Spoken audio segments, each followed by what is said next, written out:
जय हिंद दोस्तों।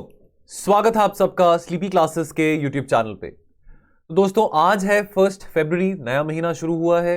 दोस्तों आज बजट भी आया है, तो बजट रिलेटेड जो एडिटोरियल एनालिसिस है तो वो डेफिनेटली हम कल करेंगे, बिकॉज आज तो जो मोस्टली एडिटोरियल्स न्यूज़पेपर्स में आए थे वो इकोनॉमिक्स सर्वे से पर्टिनेंट थे। तो इकोनॉमिक सर्वे की बात करें, वो एक बजट से एक दिन पहले रिलीज किया जाता है। तो इकोनॉमिक सर्वे से रिलेटेड एक आर्टिकल बड़ा अच्छा आया था इंडियन एक्सप्रेस में, जिसकी आज हम चर्चा करेंगे। तो इकोनॉमिक्स रिलेटेड जो भी टॉपिक्स होते हैं, इकोनॉमिक डेवलपमेंट की बात करें, हमारे GS3 में आ जाते हैं।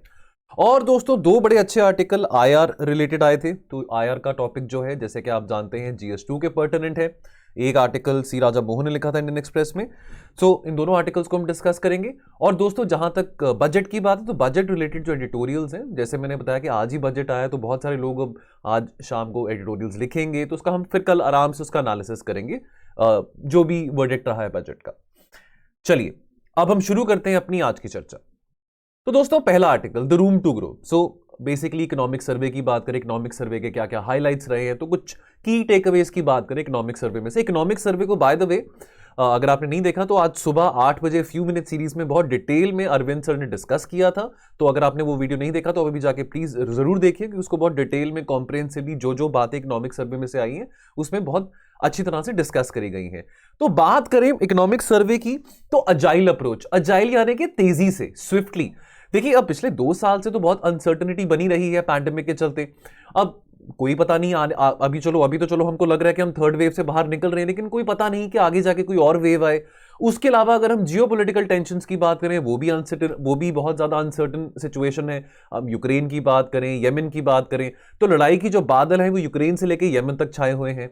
अब इसका इंपैक्ट डेफिनेटली ग्लोबल इकोनॉमी में भी होता है, इसका इंपैक्ट डेफिनेटली ट्रेड पे भी होता है। ऑलरेडी ट्रेड वॉर्स चल रही हैं बिटवीन अमेरिका एंड चाइना, और चाइना का जो अग्रेशन हम बात करें, चाइना का जो rising aggression in the Indo Pacific, तो ये सब जो चीजें हैं, ये सब बातें ना अनसर्टनिटी क्रिएट करते हैं। बट उसके बावजूद सर्वे ये कहता है कि हमारी जो मैक्रो इकोनॉमिक स्थिति है वो अच्छी है, स्टेबल है, और हम वेल प्लेस्ड हैं to take on the challenges, अगर कोई चैलेंजेस आने वाले 1 साल में आते हैं।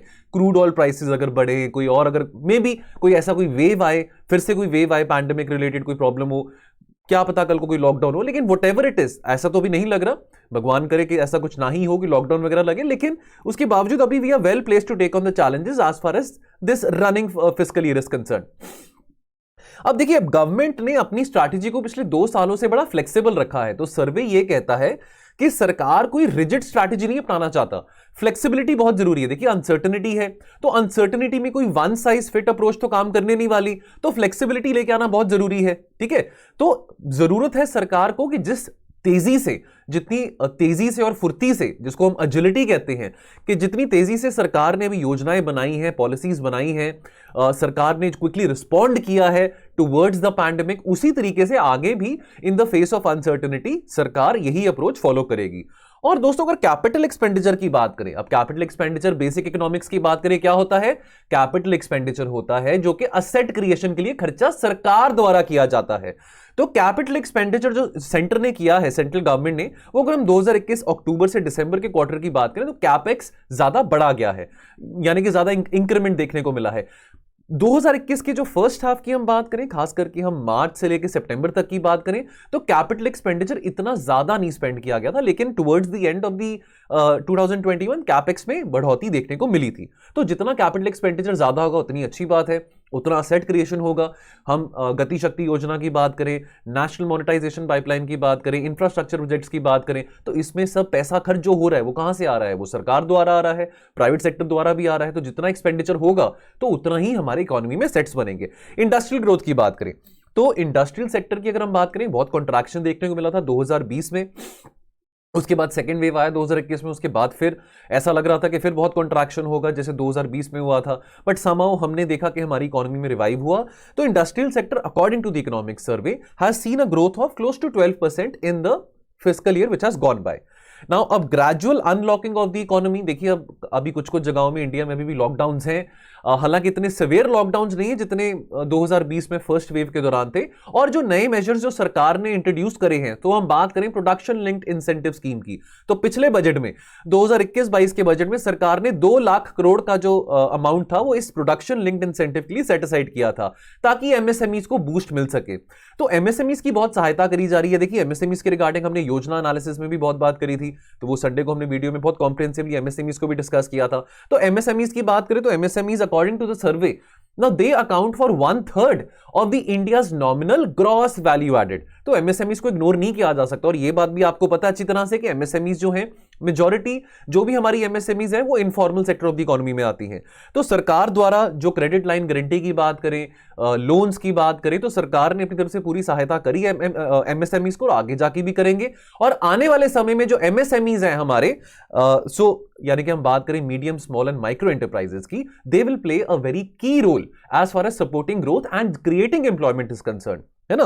तो हम रिन्यूएबल एनर्जी की भी बात करें, ग्रीन हाइड्रोजन की भी बात करें, है ना, तो ये सब चीजों में भी जो मैन्युफैक्चरिंग होगी मोस्टली ये एमएसएमई लेड होगी। तो यहां पे सरकार द्वारा जो पीएलआई जो मैकेनिज्म है, प्रोडक्शन लिंक्ड इंसेंटिव मैकेनिज्म है, तो बहुत ज्यादा यहां पे योगदान एमएसएमईज का रहेगा कि कैसे वो और नई जॉब्स भी क्रिएट कर सकते हैं, ठीक है। और सरकार का जो कैपिटल एक्सपेंडिचर रहेगा वो भी मोस्टली कंट्रीब्यूटेड रहेगा टुवर्ड्स दी एमएसएमई ग्रोथ। अब हम बात करें ट्विन बैलेंस शीट सिंड्रोम की, टीबीएस सिंड्रोम की।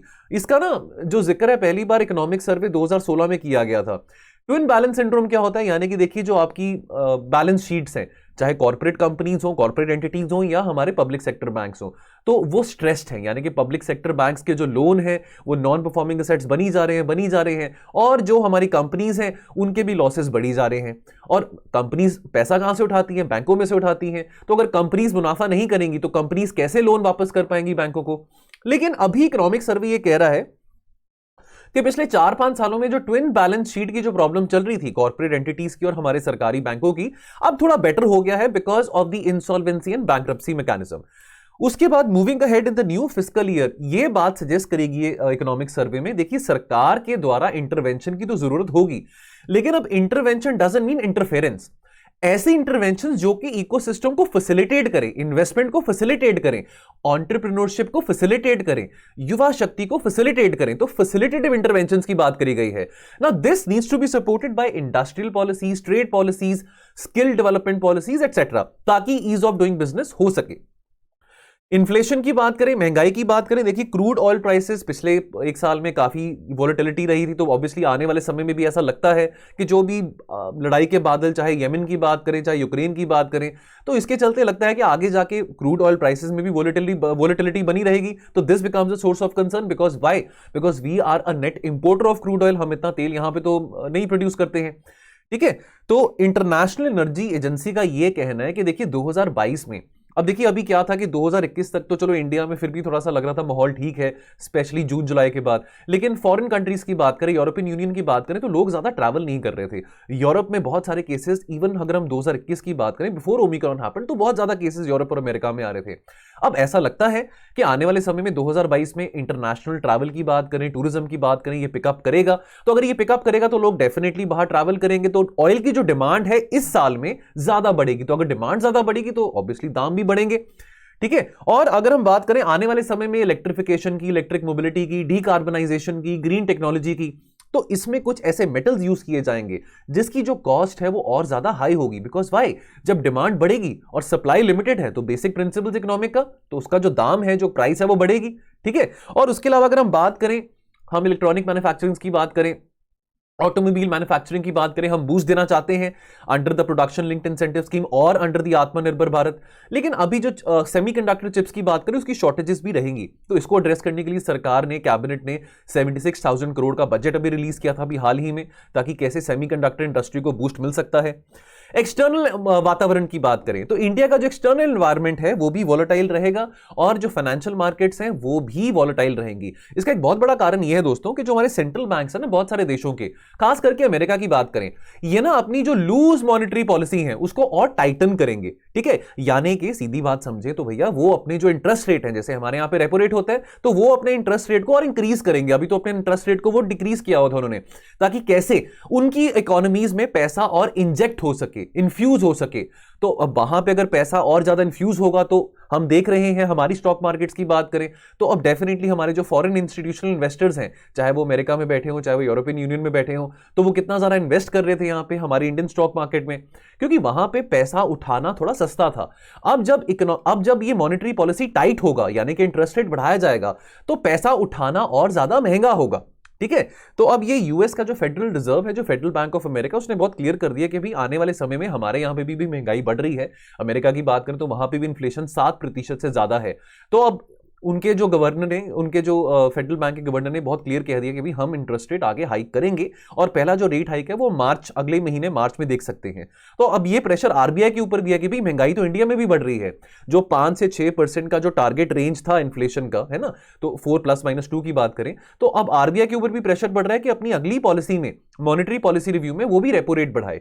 तो ये सब चीजें रहेंगी। अगर हम वर्ल्ड इकोनॉमिक आउटलुक की बात करें, अब देखिए दोस्तों, प्रीलिम्स में ना फिर ऐसा क्वेश्चन आ जाता है कि वर्ल्ड इकोनॉमिक आउटलुक की जो रिपोर्ट है वो कौन रिलीज करता है। बड़ा लो हैंगिंग फ्रूट है, बड़ा इजी सा क्वेश्चन हो, तो आपको पता होना चाहिए कि ये जो रिपोर्ट है आईएमएफ बनाता है, इंटरनेशनल मॉनेटरी फंड।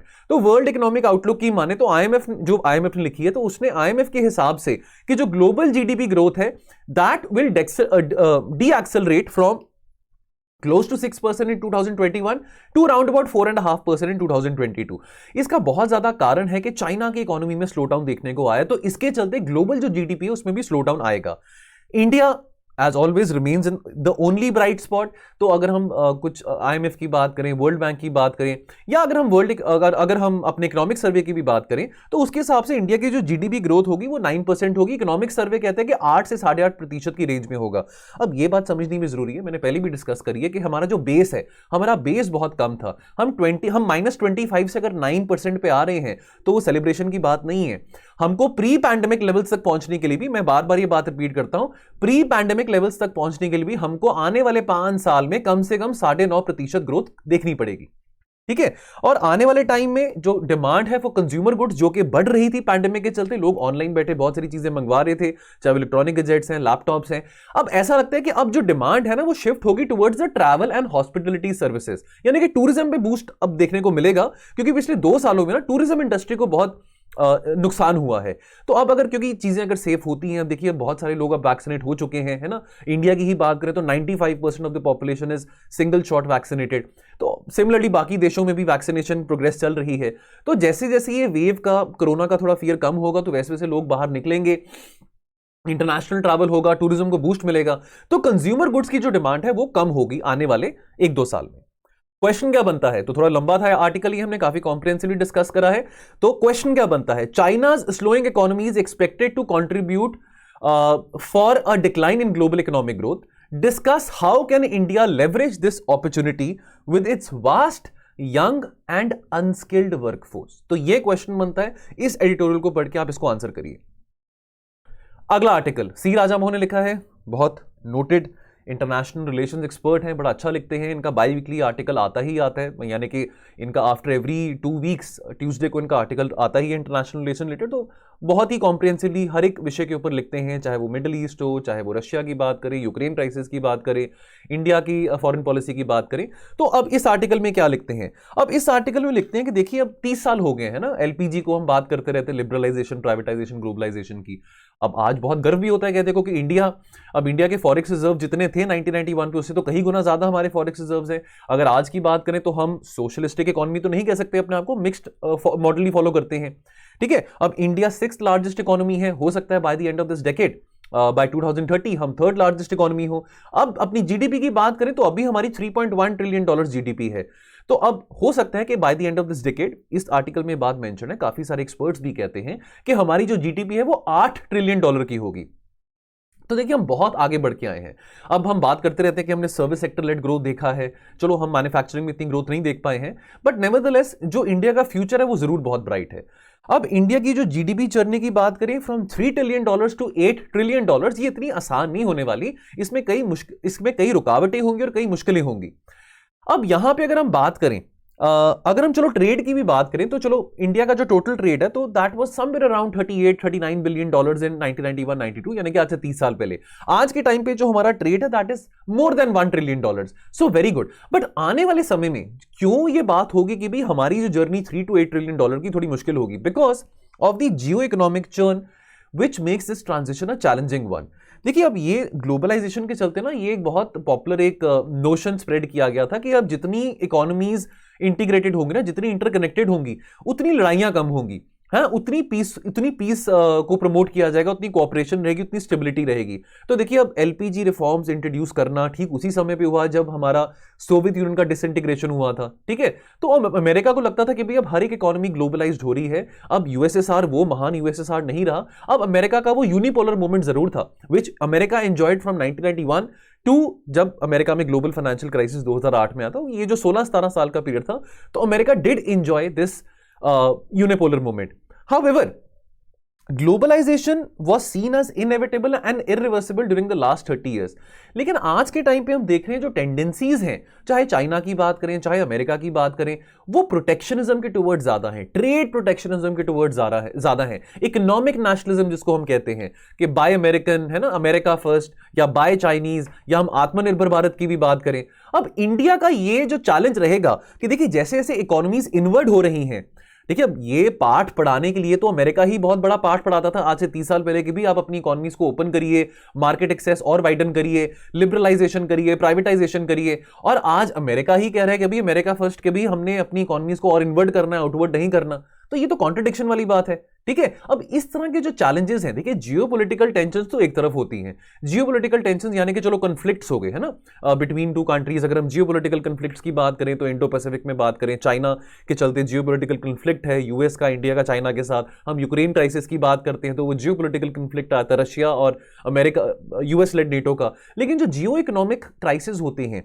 कैसे एक पर्टिकुलर कंट्री अपने इकोनॉमिक रिसोर्सेज को यूज करके किसी और कंट्री के ऊपर हावी बन सकती है, ठीक है। तो ट्रेड वॉर्स की बात करें, पिछले 30 सालों में हमने ट्रेड वॉर्स बहुत देखी हैं between America and between China. तो आप ये भी जानते हैं कि China is an export oriented economy, और चाइना के पास वो लग्जरी है कि वो अपनी करेंसी को डीवैल्यूड कर लेता है। हम तो चलो फ्लोटिंग एक्सचेंज रेट फॉलो करते हैं, वो तो एक फिक्स्ड एक्सचेंज रेट फॉलो करता है। तो हमारी कंट्री अप्रिशिएट डेप्रिशिएट होती है, वो अपनी करेंसी को डीवैल्यू करते हैं अगेंस्ट द डॉलर, बिकॉज उनके वहां पे एक्सपोर्ट ज्यादा है, इंपोर्ट्स कम है, तभी करके तो अपने उनकी इकोनॉमी में इतना राइज आया है, तभी करके तो उनके फॉरेक्स रिजर्व्स इतने ज्यादा एक्सेसिबल हैं। अब जियो इकोनॉमिक्स की अगर हम बात करें तो एक अमेरिकन स्ट्रैटेजिस्ट थे, उन्होंने 1990s में एक बात की थी, उनका नाम था एडवर्ड लुटवॉक। उन्होंने ये कहा था दैट जो आने वाले समय में ना, जो आप ये बात सोच रहे हैं कि ग्लोबलाइजेशन से लड़ाइयां कम हो जाएंगी, वो आप गलत सोच रहे हैं, बिकॉज आने वाले समय में लड़ाइयां जो होंगी वो ट्रेड वॉर्स के नाम पे होंगी, जियो इकोनॉमिक जो कन्फ्लिक्ट्स हैं वो ज्यादा होंगे, ठीक है। अब अगर हम चाइना की बात करें तो चाइना एक क्लासिक एग्जांपल है ऑफ जियो इकोनॉमिक्स के। चाइना में देखिए कितनी ग्रोथ हुई, ठीक है। अब जब ग्लोबल फाइनेंशियल क्राइसिस आया अमेरिका में तो 2008 के बाद तो चाइना का ग्राफ बिल्कुल ऊपर ही गया है, और इंडिया और चाइना ने लगभग एक ही समय में अपनी इकोनॉमिक जो ट्रैजेक्टरी थी, इकोनॉमिक ग्रोथ की ट्रैजेक्टरी थी, एक ही समय में शुरू करी थी। लेकिन आज चाइना बहुत आगे है इंडिया से, उसकी जीडीपी इंडिया से भी 6 गुना ज्यादा है। तो अब चाइना ने अपना जो इकोनॉमिक क्लाउड है वो यूज करा है फॉर पॉलिटिकल गेन। अब China Pakistan economic corridor, maritime silk road, belt and road initiative, तो इस तरह के जो इंफ्रास्ट्रक्चर प्रोजेक्ट्स हैं, ठीक है, इस तरह के ये जो डेट ट्रैप्स चाइना प्ले कर रहा है बाकी देशों, हर एक देश में जाके पैसे देके उनको इतने बड़े कर्जे में डाल के, तो चाइना ने जो अपना इकोनॉमिक क्लाउड है वो यूज किया है पॉलिटिकल अफेयर्स में अपना नाम और बढ़ाने के लिए। तो एडवर्ड लुटवॉक ने यह कहा था कि देखिए जो इकोनॉमिक इंटरडिपेंडेंस है ना, कि ये जो आप सोच रहे हैं कि वो एलिमिनेट कर देगी जो कंटेस्टेशन बिटवीन टू स्टेट्स, ये गलत है। So he had warned against this optimism. तो उसने कहा था कि भाई ये मत सोचो कि इकोनॉमिक जो डिपेंडेंस है वो आपके बीच में लड़ाइयां कम होंगी, कि सारी इकोनॉमीज कैपिटलिस्ट बन जाएंगी, ये मत सोचो, बल्कि जो टेंशंस हैं वो ट्रेड रिलेटेड और बढ़ेंगी। लॉजिक ऑफ कन्फ्लिक्ट, यानी कि logic of conflict which is geopolitical between states, is likely to persist in the age of globalisation if only in the grammar of commerce, यानी कि जियो इकोनॉमिक्स। तो जो नेशनल इंटरेस्ट है, हम नेशनल इंटरेस्ट की बात करते हैं, तो नेशनल इंटरेस्ट सिर्फ आपके पॉलिटिकल इंटरेस्ट में या जियो पॉलिटिकल इंटरेस्ट में नहीं रहेगा। नेशनल इंटरेस्ट को गाइड करने के लिए जो जियो इकोनॉमिक डोमेन है वो ज्यादा इंपेरेटिव होगा, वो ज्यादा आगे होगा as compare to geopolitical domain. अब यहां पे एक टर्म यूज करा गया है चिमेरिका, यानी कि CHI चाइना का और MERIC अमेरिका का, चीमेरिका। अब ये जो टर्म था इन्होंने एडवर्ड लुटवॉक ने ही कॉइन किया था। इन्होंने ये बोला कि देखिए जो इल्यूजन्स हैं of economic interdependence and globalisation, ये तो अब देखिए, अब अमेरिका एक कैपिटलिस्ट कंट्री, चाइना एक हार्डकोर कम्युनिस्ट कंट्री, लेकिन the fact of the matter is कि अमेरिका और चाइना की जो इंटरडिपेंडेंसी है वो कितनी ज्यादा थी। तो यानी कि चलो एक बात तो हमको समझ आ गई कि जियो इकोनॉमिक्स की बात करें या ग्लोबलाइजेशन की बात करें, उसमें आइडियोलॉजी नहीं आती है कि आप कम्युनिस्ट हैं, कि आप सोशलिस्ट हैं, कि आप कैपिटलिस्ट हैं। तो अब यहां पे तो क्लासिक एग्जांपल देखने को मिला कि जो economic interdependency between China and America, that was a principal evidence कि भाई ideology doesn't matter, capitalist America एक तरफ और कम्युनिस्ट चाइना एक तरफ। So America was held up as an efficient economic fusion. देखिए अमेरिका और चाइना का जो ट्रेड इंटीग्रेशन है, चलो अब डोनाल्ड ट्रंप के जब आए हैं तो चलो बैरक ओबामा की जो प्रेसिडेंसी खत्म होने वाली थी और डोनाल्ड ट्रंप की प्रेसिडेंसी की बात करें या जो बाइडेन की बात करें, अब वो थोड़ा प्रोटेक्शनिस्ट पॉलिसीज दिखा रहे हैं ताकि कैसे हम अपनी इकोनॉमी की जो डिपेंडेंसी है वो चाइना के ऊपर कम रख सके। लेकिन अगर हम बात करें पिछले 20-25 सालों में, तो जो लिंकेजेस हैं बिटवीन चाइना और अमेरिका की इकोनॉमी वो तो बहुत ज्यादा स्ट्रांग थे। आज के टाइम पे चलो ट्रेड वॉर्स चल रही हैं, करेंसी डी वैल्यू कर दो, ठीक है, मार्केट एक्सेसिबिलिटी ब्लॉक कर दो, ठीक है, आप किसी कंट्री को आइसोलेट करना चाहते हो तो आप एक अपने और 3-4 अलायंस के साथ एक ट्रेड ब्लॉक बना दो। लेकिन the fact of the matter is कि चाइना और अमेरिका की जो इकोनॉमिक इंटरडिपेंडेंस थी दैट वाज क्वाइट मैसिव। अब हम बात करें इकोनॉमिक नेशनलिज्म की, देखिए अब डोनाल्ड ट्रंप का जो एजेंडा था बाय अमेरिकन, अमेरिका फर्स्ट, वो ये एजेंडा कहीं ना कहीं जो बाइडेन भी कंटिन्यू कर रहे हैं, ठीक है, on America first economic policies. तो अब यहां पे अब देखिए यूएस कह रहा है कि भी हमको अपनी डोमेस्टिक रिसर्च को और इंडस्ट्रियल कैपेबिलिटीज को स्ट्रेंथन करना पड़ेगा। यूएसए अब ये नहीं कह रहा कि हमारा दुश्मन रशिया है, यूएसए बहुत क्लियर है ये बात को कहने के लिए हमारा जो दुश्मन है, हमारा कॉम्पिटिटर है वो चाइना है। तो यूएस की जो फॉरेन पॉलिसी है that is aligned towards containing China, not Russia anymore. तो ये बात तो बहुत ऑब्वियस है। तो अब यूएस कह रहा है कि हमने अपने वर्कर्स को बचाना है, अपनी जॉब्स को बचाना है, ठीक है। ऐसे तो चाइना हमारे वर्कर्स की जॉब्स खा लेगा सस्ते सस्ते दामों में यहाँ पे प्रोडक्ट्स फेंक के, ठीक है, चाहे वो फोन्स की बात करें, टीवीज की बात करें, गैजेट्स की बात करें। अब एप्पल के फोन भी चाइना में ही मैन्युफैक्चर होते हैं, एप्पल तो एक अमेरिकन कंपनी है, मैन्युफैक्चरिंग सारी चाइना में हो रही है। तो जो बाइडेन को ये लगा कि भाई ये जो पॉलिसीज हैं, जो इनवर्ट पॉलिसीज हैं थोड़ी सी, कि जो थोड़ी प्रोटेक्शनिस्ट पॉलिसी है इसको बढ़ाना पड़ेगा, नहीं तो अमेरिका में तो बहुत बेरोजगारी बढ़ जाएगी, बहुत अनएम्प्लॉयमेंट हो जाएगी, ठीक है। तो और ऑब्वियसली अपनी कैपेबिलिटीज को स्ट्रेंथन करोगे तभी आप कंपीट कर पाओगे चाइना के साथ। तो it is not only US, बहुत सारी और कंट्रीज भी है जो who are back tracking from the globalisation. अगर हम ज्यादा दूर ना जाएं, चाइना की ही बात करें तो चाइना ने भी एक ऐसी इकोनॉमिक स्ट्रैटेजी अडॉप्ट करी है जो कि बैक ट्रैकिंग है फ्रॉम ग्लोबलाइजेशन। तो चाइना की जो स्ट्रैटेजी है वो दो फैक्टर्स पे निर्भर करती है which emphasises on the back trekking from the globalisation. One is strengthening domestic capabilities. देखिए कंपटीशन हर जगह आज के टाइम पे, तो अगर चाइना समझे कि मैं ही बहुत ताकतवर हूं, मैं ही यहां पे बहुत मैन्युफैक्चरिंग कर सकता हूं, the fact of the matter is कि बांग्लादेश की बात करें, वियतनाम की बात करें, ताइवान की बात करें, ये भी बहुत अच्छी मैन्युफैक्चरिंग यहां पे यूनिट्स बनी हुई हैं।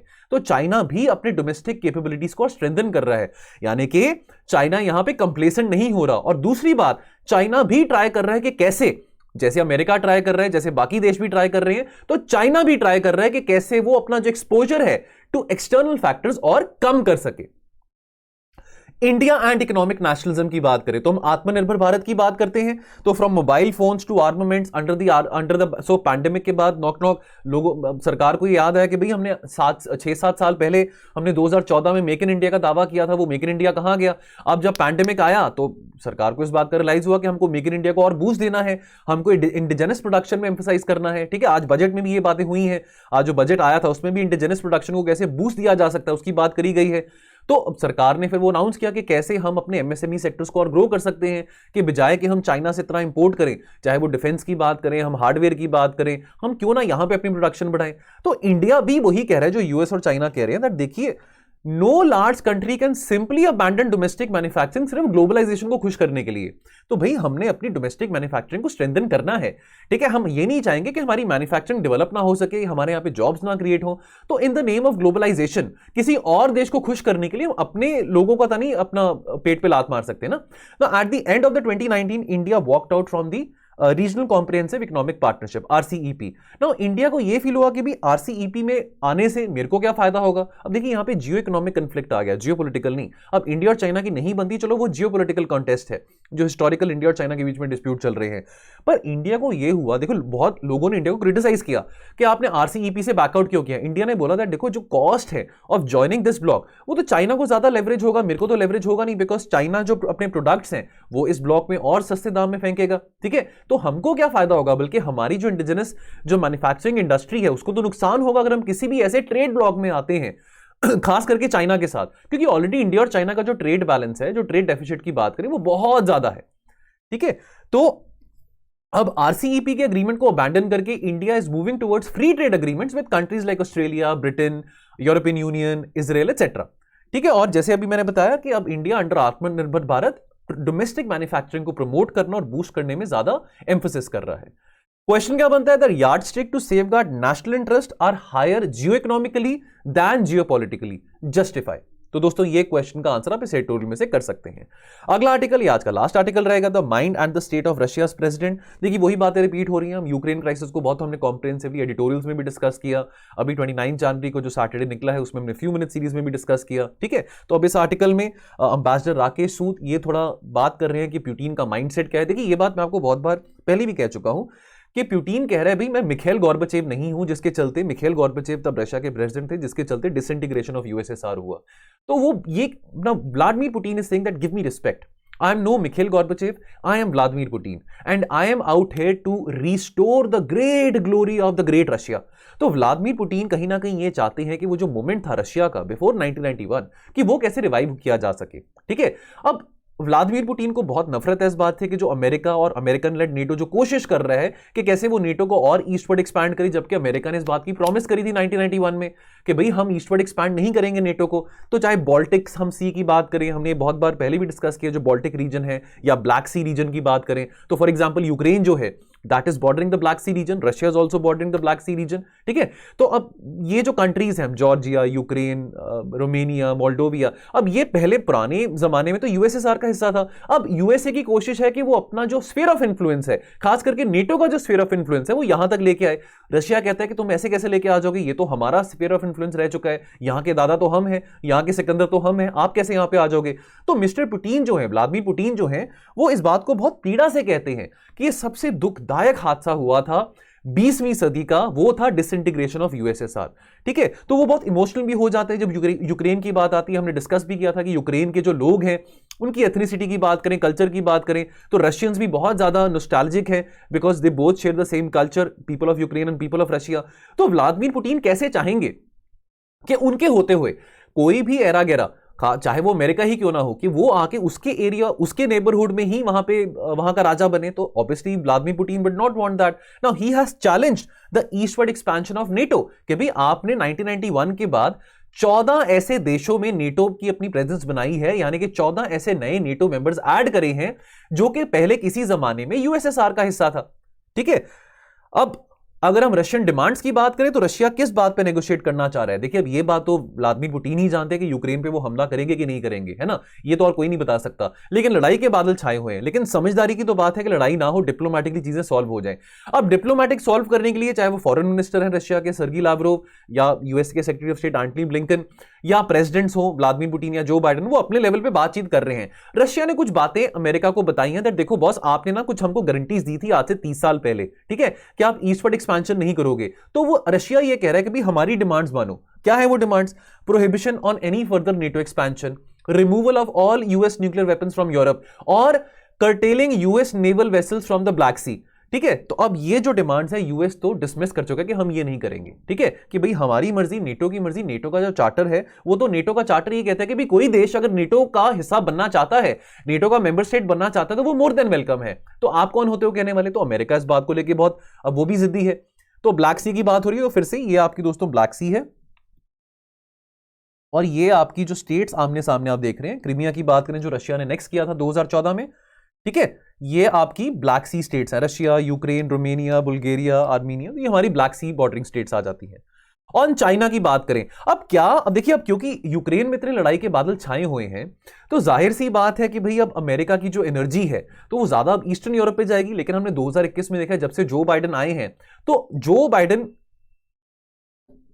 तो दोस्तों बीच में टेक्निकल ग्लिच आ गया था। तो हम बात कर रहे थे ऑन चाइना की। देखिए अब जब से यूक्रेन में लड़ाई के बादल छाए हुए हैं, तो मैं ये बात कह रहा था कि जो बाइडेन है उनकी एनर्जी जो है वो ज्यादातर ईस्टर्न यूरोप पे फोकस्ड है। अब हम 2021 से देख रहे हैं कि 2021 में जब जो बाइडेन प्रेसिडेंट बने थे, तो अफगानिस्तान से विड्रॉ करने के बाद उनकी जो एनर्जी थी, अमेरिका की जो एनर्जी थी, वो सारी की सारी कहां पर चली गई थी? इंडो पैसिफिक में। चाइना को कंटेन करने के लिए ऑकस, क्वाड, इस तरह के अलायंसेस बनाए जा रहे थे। अब जब यूक्रेन में इतना कुछ हो रहा है तो अमेरिका अपनी टेंशन नहीं अफोर्ड कर सकता कि वो यूक्रेन से इग्नोर करे। तो America is involve in the eastern European theatre at the moment, right? So mister Biden he can not afford to ignore Europe. और अब यहां पे ये बात आती है, अगर अब मिस्टर बिडेन, अगर जो बाइडेन की बात करें, वो यूरोप को इग्नोर नहीं कर सकते हैं, तो डेफिनेट सी बात है कि उनकी जो एनर्जी होगी, उनकी एनर्जी अब चाइना से ड्रिफ्ट अवे करेगी, ठीक है? तो अगर उनकी एनर्जी चाइना से ड्रिफ्ट अवे करेगी तो उससे किसको नुकसान है? देखिए, चाइना को तो फायदा है इस बात का, पर क्या रशिया को इस बात का फायदा है? यहां पे ये बात कही गई है that shifting America's focus away from China can not be in Russian interest, ठीक है? देखिए, अब इससे क्या होगा, अगर अमेरिका भी चाइना पे फोकस्ड है तो चाइना भी थोड़ा इस बात को लेकर अवेयर होगा। लेकिन अब अगर चाइना पे फोकस्ड नहीं है अमेरिका, तो this will give the leverage to China कि वो कैसे अपना इंफ्लुएंस जो है सेंट्रल एशिया में एक्सपैंड कर सके।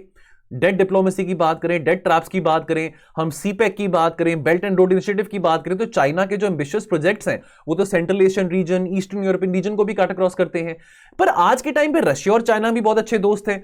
पर चाहे जितने अच्छे दोस्त हों, रशिया तो ये नहीं चाहेगा ना कि चाइना अगेन, मैं बार बार वो बात कहता हूं कि जो उसका स्फीयर ऑफ इन्फ्लुएंस था, जो उसका एरिया था, कि वो, अब उसका एरिया कौन सा था? सेंट्रल एशिया था रशिया का एरिया, या ईस्टर्न यूरोपियन एरिया था। तो रशिया तो ये नहीं चाहेगा ना कि उसी एरिया में चाइना की इंफ्लुएंस और बढ़े, ठीक है? तो ये रशिया के लिए ठीक नहीं होगा अगर अमेरिका अपनी अटेंशन चाइना से ड्रिफ्ट अवे करके ईस्टर्न यूरोप में अपनी अटेंशन ज्यादा बढ़ाए। तो Russia can not afford to be dependent. अभी तो रशिया बहुत ज्यादा डिपेंडेंट है इकोनॉमिकली चाइना पे। देखिए, 2014 के जो क्रिमियन एनेक्सेशन के बाद तो यूएस ने रशिया के ऊपर सैंक्शन लगा दिए। अब रशिया की जो ट्रेड एंगेजमेंट है मोस्टली चाइना के साथ होती है, लेकिन कब तक? अब अगर हम नॉर्ड स्ट्रीम 2 गैस पाइपलाइन की बात करें, हमको ये पता है कि रशिया में बहुत सारे रिजर्व्स हैं नेचुरल गैस के।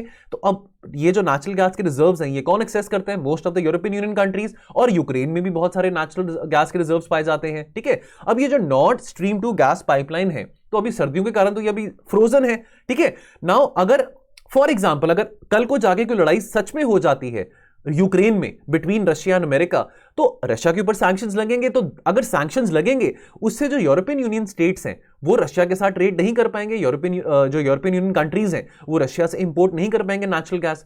तो फिर रशिया क्या करेगा? तो रशिया वल्नरेबल बन जाएगा अगर वो ज्यादा समय के लिए चाइना के साथ ही इकोनॉमिकली डिपेंडेंट रहे। यह बात समझने के लिए बहुत जरूरी है। तो नॉर्ड स्ट्रीम 2 पाइपलाइन की अगर हम बात करें, क्योंकि इसका जिक्र किया गया था, इस करके बहुत briefly, now this transports the Russian gas, क्योंकि रशिया में बहुत रिजर्व्स पाए जाते हैं नेचुरल गैस के, to Europe via Germany across the Baltic Sea, and this bypasses the Ukrainian pipeline, because Ukraine में भी बहुत ज्यादा रिच रिजर्व्स पाए जाते हैं नेचुरल गैस के। चलिए दोस्तों, अगर आपको और रेफर करना है इसी आर्टिकल को रिलेटेड, या अगर आपको इसी कंटेक्स्ट रिलेटेड यूक्रेन और रशिया के बीच में जो कॉन्फ्लिक्ट चल रहा है, या conflict between Russia and America, US led NATO, तो हमने काफी कॉम्प्रिहेंसिवली इन दोनों आर्टिकल्स में भी इसको डिस्कस किया था। और अभी 29 जनवरी को जो फ्यू मिनट सीरीज हुआ था हमारा, few minute series was based on the crisis in Ukraine, आप इसको भी रेफर कर सकते हैं। अगर आप हमारे साथ नए जुड़े हैं या अगर आपने आर्टिकल्स मिस कर दिए थे, तो आप ये डेली एडिटोरियल डिस्कशन में इन दोनों आर्टिकल्स को देख सकते हैं, और इस पर्टिकुलर वीडियो को फ्यू मिनट सीरीज में आप देख सकते हैं। तो क्वेश्चन क्या बनता है? China stands to gain from a likely war in Ukraine between Russia and USA led NATO, critically evaluate. तो मेरे हिसाब से आप इस एडिटोरियल को पढ़ के बहुत इजीली इसका आंसर कर सकते हैं। दोस्तों, हमारे आर्टिकल्स थे आज की, ये हमारे आर्टिकल्स थे आज के 3, जिसका हमने डिस्कशन करना था। बजट रिलेटेड जो आर्टिकल्स आएंगे, डेफिनेटली मेरे को लग रहा है कि आने वाले वीक में बजट रिलेटेड बहुत कवरेज होगी न्यूज़पेपर्स में, एडिटोरियल्स में, तो उसकी हम कवरेज कल जरूर करेंगे। जाने से पहले बहुत I just take 30 seconds a very quick recap. तो दोस्तों, ये मैं बार बार कहता रहता हूं कि हमारे क्रैश कोर्सेज हैं, क्रैश कोर्स जो हमारे ऑलरेडी ऑपरेशनल हैं, चाहे हम जीएस के क्रैश कोर्स की बात करें, हम करंट अफेयर्स के क्रैश कोर्स की बात करें, तो बहुत कॉम्प्रिहेंसिवली यहाँ पे आपको रिविजन कराई जा रही है। You are more than welcome. अगर आप हमारे क्रैश कोर्सेज को बाय करना चाहते हैं, उस पर एनरोल करना चाहते हैं, तो अगर हम करंट अफेयर्स की बात करें, कॉम्प्रिहेंसिव करंट अफेयर्स की रिवीजन रहेगी from January 2021 to April 2022। 16 months की करंट अफेयर्स की रिवीजन रहेगी। और अगर आपको लगता है कि आप अपने स्टैटिक पार्ट को भी थोड़ा पॉलिश करना चाहते हैं, हिस्ट्री को, पॉलिटी को, इकोनॉमिक्स को, इन्वायरमेंट, साइंस एंड टेक्नोलॉजी, इन चीजों को भी आप थोड़ा स्ट्रेंथन करना चाहते हैं, तो आप ये जो जीएस का क्रैश कोर्स है वो भी इस कॉम्बो में आपको अवेलेबल रहेगा। और टेस्ट सीरीज तो जरूरी है ही है, बिकॉज अगर हम टेस्ट सीरीज प्रैक्टिस नहीं करेंगे, एमसीक्यूज प्रैक्टिस नहीं करेंगे, तो हमको कॉन्फिडेंस नहीं आ पाएगा अपने आप में। तो कॉम्प्रिहेंसिव 28 टेस्ट सीरीज भी हमारे इस क्रैश कोर्स में रहेगी। इस दिए गए नंबर पे कॉल कीजिए इसके बारे और इन्फॉर्मेशन लेने के लिए, या आप इस वेबसाइट पे जाके इन कोर्सेज के बारे में इन्फॉर्मेशन लेके इन पे एनरोल कर सकते हैं। जल्दी करिए, इससे पहले ज्यादा देर हो जाए। तो ठीक है दोस्तों, मिलेंगे कल और एडिटोरियल्स के साथ। तो आप अपना ख्याल रखिए और पढ़ते रहिए। जय हिंद।